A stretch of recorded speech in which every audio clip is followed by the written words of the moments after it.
সেই গভীর রাত যখন সমস্ত মদিনা ঘুমিয়ে, তারকা খচিত আকাশের নিচে একজন মানুষ একাই হাঁটছেন। তিনি খলিফা, কিন্তু তার কাঁধে নেই রাজকীয় চাদর, তার হাতে নেই রাজদণ্ড। তার কাঁধে চেপে আছে এক বস্তা আটা, আর তার হাতে ঝুলছে এক থলে খেজুর। পথ অন্ধকার, কিন্তু তার দায়িত্বের আলোয় উদ্ভাসিত তার মুখ।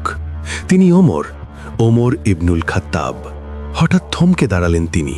এক নির্জন তাঁবু থেকে ভেসে আসছে শিশুর কান্না, আর এক মায়ের মৃদু ব্যাকুল গুনগুনানি।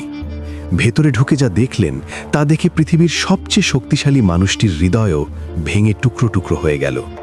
আগুনের উপর সিদ্ধ হচ্ছে একটি পাতিল, আর পাতিলে আছে শুধুই পাথর।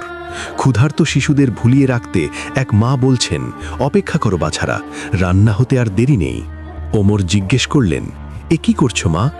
উত্তরে মা বললেন, ক্ষুধার যন্ত্রণায় আমার সন্তানেরা কাঁদছে, খাবার নেই, তাই পাথর সিদ্ধ করে তাদের ধোঁকা দিচ্ছি যতক্ষণ না ঘুমিয়ে পড়ে।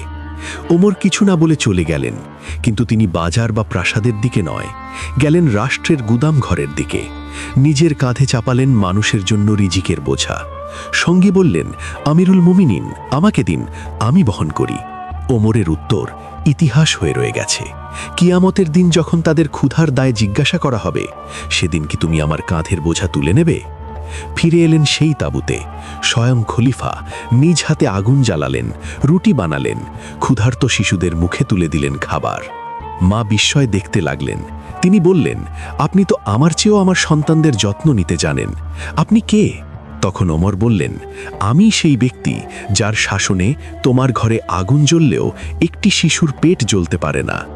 আমি ওমর, আর আজ আমি সবচেয়ে ব্যর্থ মানুষ। এটি শুধু একজন শাসকের গল্প নয়, এটি একটি সভ্যতার চিরন্তন চেতনার গল্প। যে চেতনা বলে, তোমার প্রতিবেশী ক্ষুধার্ত থাকা মানে সমগ্র